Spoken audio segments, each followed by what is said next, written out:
여러분 안녕하십니까? 2020년 12월 9일 중학교 1학년 수학 수업을 시작하도록 하겠습니다. 일단 수업 시작하기 전에 책상 앞에 바르게 앉아 있는지, 그리고 교과서와 필기도구를 잘 준비해 왔는지 확인해 주시면 좋겠습니다. 만약에 준비되어 있지 않다면 영상을 잠깐 멈추시고 주변을 정리하시고, 그리고 준비를 하신 다음에 다시 영상을 틀어주실 것을 권해드립니다. 그러면 다 준비되셨을 거라 믿고 수업을 시작하도록 하겠습니다.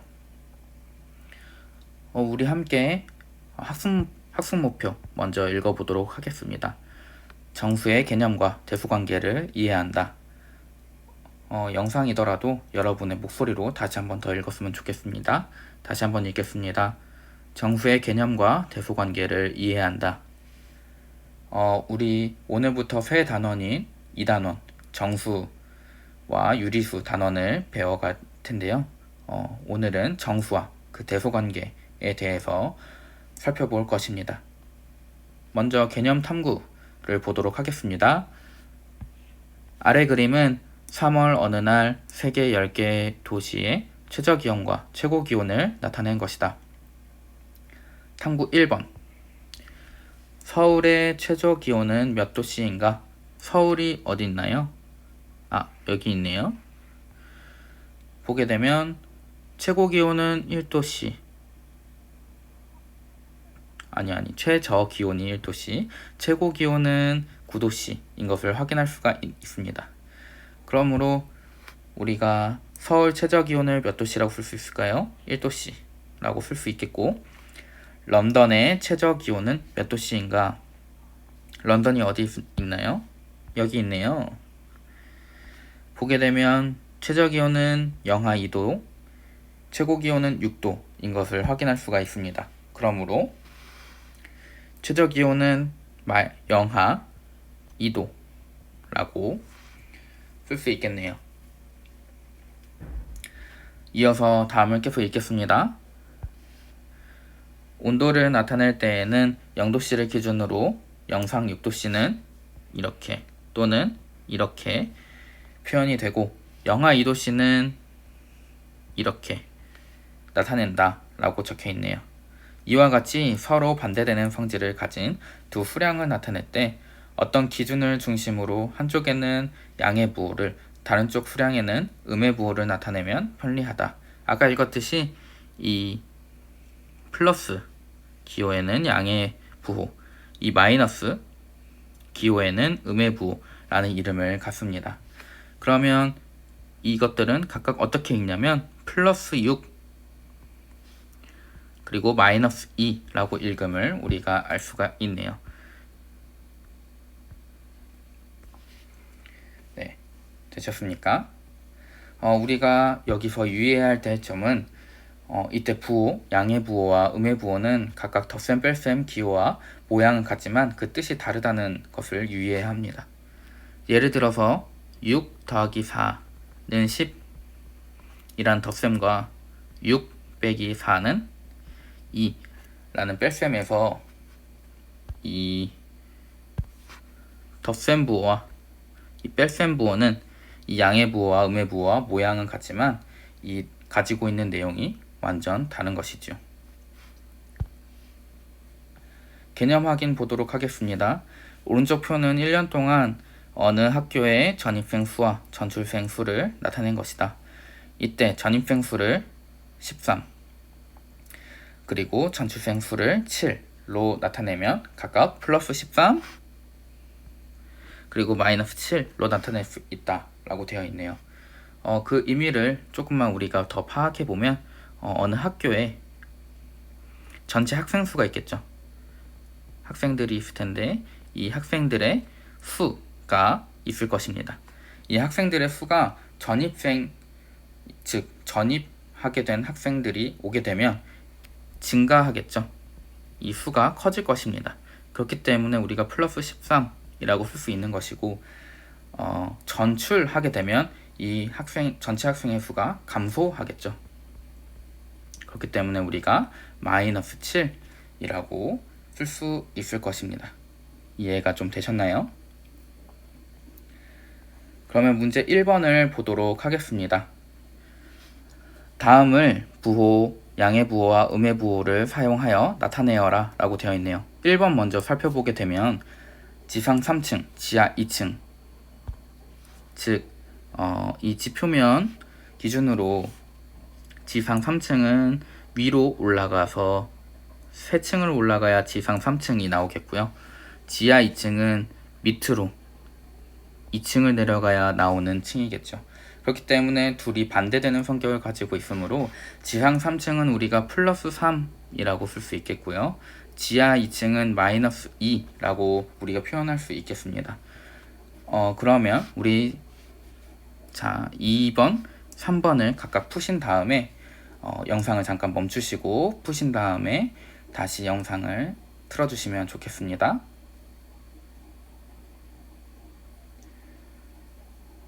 다 푸신 줄로 알고 풀이를 시작하도록 하겠습니다. 2번 먼저 보도록 하겠습니다.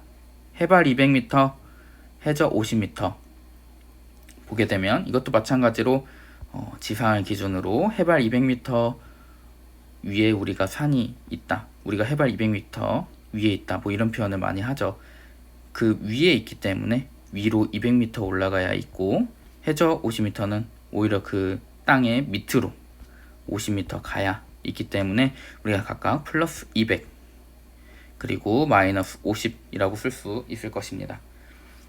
점수도 마찬가지겠죠. 점수가 오르는 것 5점 상승은 플러스 5라고 쓸 수 있겠고 10점 하락은 마이너스 10이라고 우리가 쓸 수 있을 것입니다. 그러면 다음을 이어 해보도록 하겠습니다. 부호, 양의 부호와 음의 부호를 사용하면 0보다 큰 수나 작은 수를 나타낼 수 있다. 예를 들어 0보다 3만큼 큰 수는 플러스 3으로 0보다 2만큼 작은 수는 마이너스 2로 나타낼 수 있다. 플러스 3과 같이 자연수에 양의 부호를 붙인 수를 양의 정수라고 하고 마이너스 2와 같이 자연수에 음의 부호를 붙인 수를 우리가 음행정수라고 한다.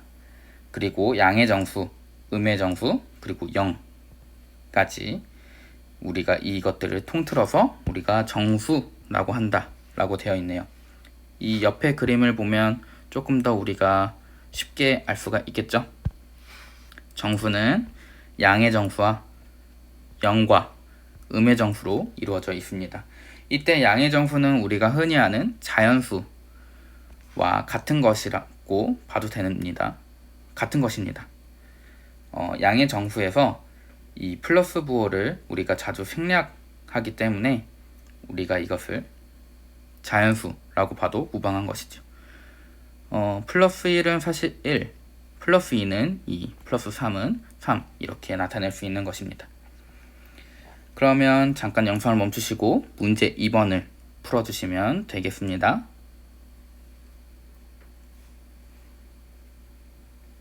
다 푸셨나요? 문제 2번을 풀이해 보도록 하겠습니다. 다음 수를 양의 정수와 음의 정수로 구분하라 라고 되어 있네요. 우리가 위에서 봤듯이 정수를 양의 정수와 0, 음의 정수 이 세 개로 나눌 수 있는데 이 수들이 각각 어떻게 구분되는지 알아보도록 합시다. 첫 번째 수는 플러스 6 양의 부호를 가지고 있죠. 그렇기 때문에 당연히 양의 정수로 표시가 될 것이고요. 그 다음 수 마이너스 5는 음의 부호인 마이너스를 갖고 있기 때문에 음의 정수에 포함이 됩니다. 그 다음 수는 0인데요. 0은 양의 정수도 아니고 음의 정수도 아니죠. 그렇기 때문에 구분할 필요가 없고요. 그 다음 수 마이너스 3은 음의 부호를 갖고 있기 때문에 음의 정수에 써주면 되겠고 그 다음 숫자인 9는 양의 정수입니다.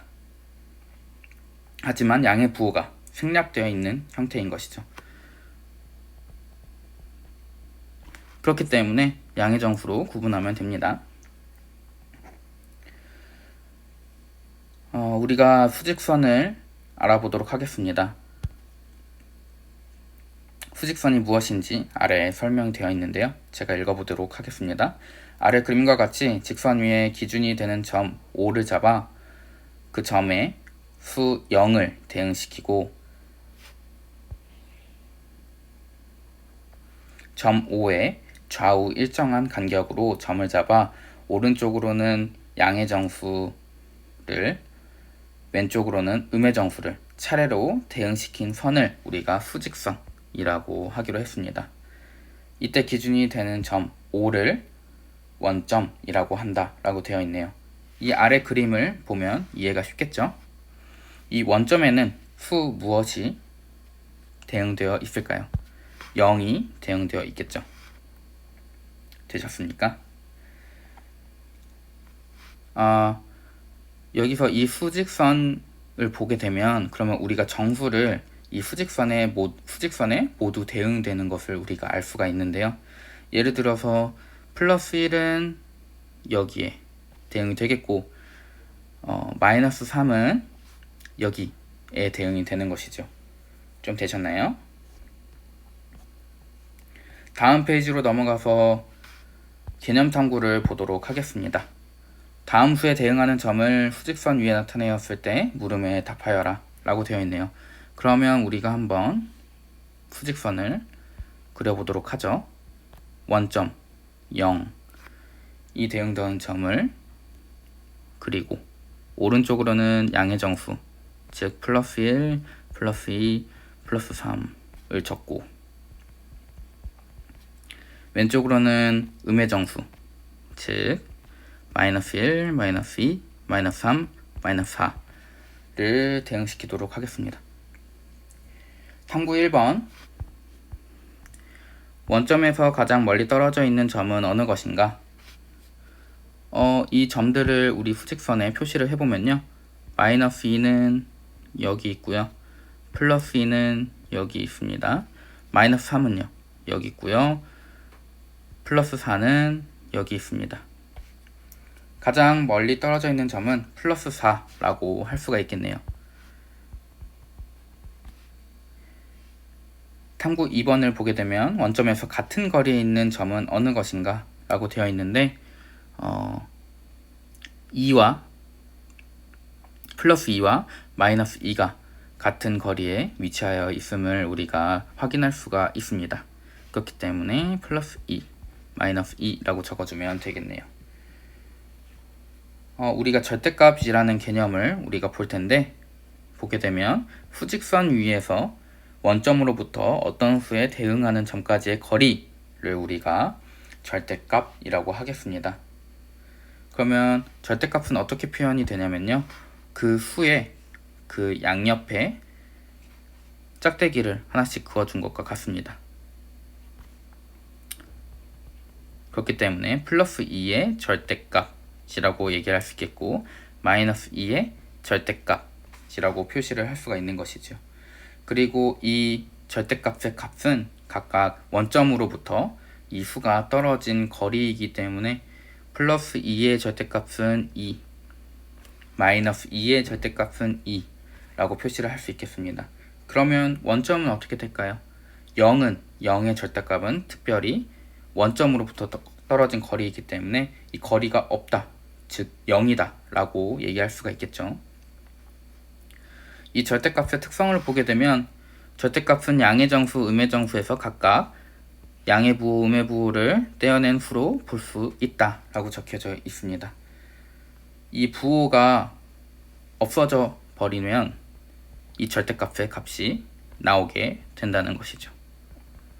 이런 특성까지 알고 문제 4번을 보도록 하겠습니다.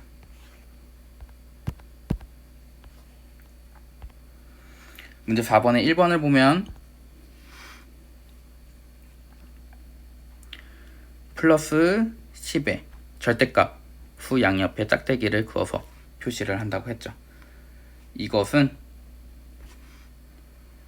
원점으로부터 플러스 10이 떨어진 거리이기 때문에 10이라고 표시를 할 수 있겠고 우리가 아까 배웠던 성질에 의해서 이 부호가 없어진다고 생각을 해서 10이라고 표시해도 되겠습니다. 이어서 이 수직선 위에서 대수관계를 판별하는 법을 우리가 한번 알아보도록 하겠습니다. 정수를 수직선 위에 나타냈을 때에도 자연수와 마찬가지로 오른쪽에 있는 수가 그 왼쪽에 있는 수보다 크다. 따라서 양의 정수는 절대값이 클수록 크고 음의 정수는 절대값이 클수록 작다. 다시 한 번 더 이야기를 해보면요. 수직선 위에서 두 수를 비교할 때 항상 오른쪽에 위치한 수가 왼쪽에 있는 수보다 더 크게 된다는 것입니다. 플러스 3보다 마이너스 1이 항상 큰 것이죠. 그런데 같은 부호로 표시되어져 있는 양의 정수 또는 음의 정수끼리 비교할 때 절대값을 따져야 하는데 플러스 2와 플러스 3을 비교해 본다고 우리가 한번 생각을 해보겠습니다. 그렇게 되면 절대값이 플러스 3이 더 크죠. 그렇기 때문에 양의 정수는 절대값이 클수록 더 큰 수라고 생각할 수 있겠습니다. 반대로 음의 정수에서는 마이너스 1과 마이너스 2를 보게 되면 절대값이 더 클수록 더 왼쪽에 위치하게 되겠죠. 그래서 마이너스 2가 마이너스 1보다 작은데 이 마이너스 2가 마이너스 1의 절대값보다 마이너스 2의 절대값이 마이너스 1의 절대값보다 크기 때문에 마이너스 음의 정수에서는 절대값이 클수록 더 작다고 생각할 수가 있겠습니다. 잠깐 영상을 멈추시고 문제 5번, 1, 2, 3번을 모두 풀어보시길 바랍니다. 다 푸셨나요? 한번 풀어보도록 하겠습니다. 일단 2번 먼저 보도록 하겠습니다. 마이너스 8과 플러스 6 당연히 양의 부호를 가진 음의 정수인 플러스 6이 마이너스 8보다 크겠죠.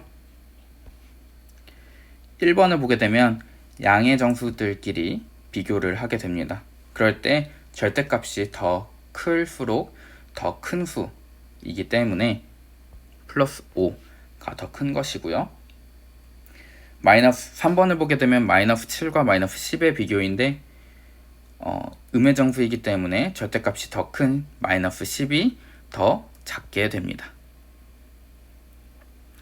조금 헷갈릴 수가 있는데 수직선을 생각하시면서 절대값의 개념을 생각하시면서 푸시면 좀 더 수월하게 풀 수가 있을 것입니다.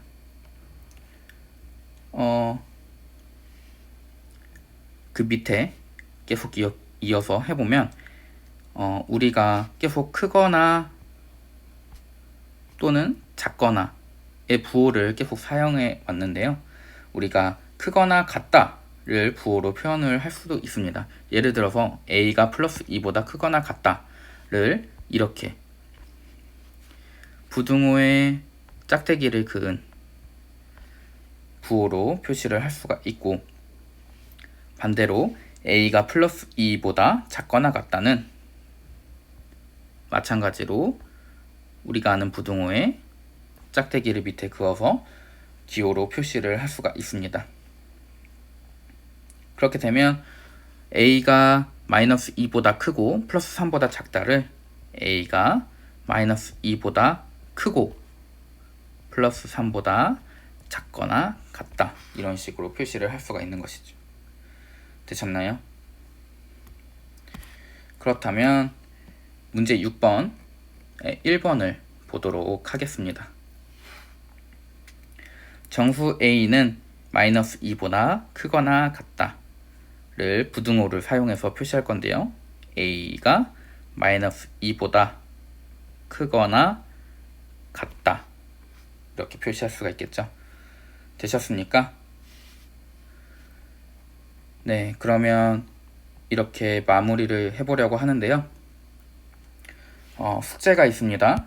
숙제는 우리가 지금까지 풀면서 계속 수업을 해오면서 풀지 않은 문제들이 있습니다. 풀지 않은 문제들을 풀어오시면 되는데, 체크해 드리도록 하겠습니다. 문제 1번에 4번을 푸시고요.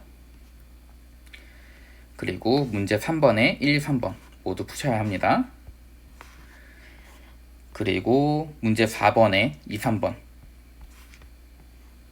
그리고 문제 6번에 2, 3번을 풀어 오시면 되겠습니다. 숙제가 많죠. 많지만 성실히 풀어오면 그만큼 수학 실력이 늘 것이기 때문에요. 성실히 풀어오기를 기대하겠습니다. 우리 잠깐 오늘 배웠던 내용 잠깐 정리하고 넘어가도록 하겠습니다. 오늘 무엇을 배웠냐면요. 정수를 배웠죠. 정수는 우리가 양의 정수와 영과 음의 정수로 우리가 표시를 했고, 양의 정수는 특히 우리가 알고 있었던 자연수와도 같은 개념이었습니다. 그리고 우리가 대소 비교를 하기 위해서 수직선과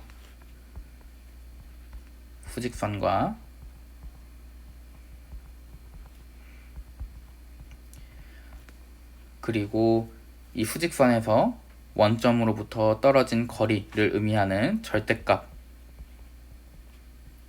배웠었고요. 이 두 개를 이용해서 우리가 대소 비교까지, 대소 관계를 기호로 표시하는 것까지 배웠었습니다. 오늘 배운 내용 중에 어려움이 있었거나 궁금한 점이 있었다면 질문 게시판을 통해서 제게 물어봐 주신다면 제가 성실하게 답변해 드리도록 하겠습니다. 다음 시간에는 우리가 지금 자연수에서 정수로 수가 확장이 되었는데요. 수의 체계가 확장이 되었는데 자연수에서 사칙연산을 했었죠. 그거에 이어서 정수에서도 사칙연산을 해보는 것을 알아보려고 합니다. 그러면 오늘 너무 수고하셨고 숙제 꼭 해오시고 다음에도 영상으로 만나도록 하겠습니다. 수고하셨습니다.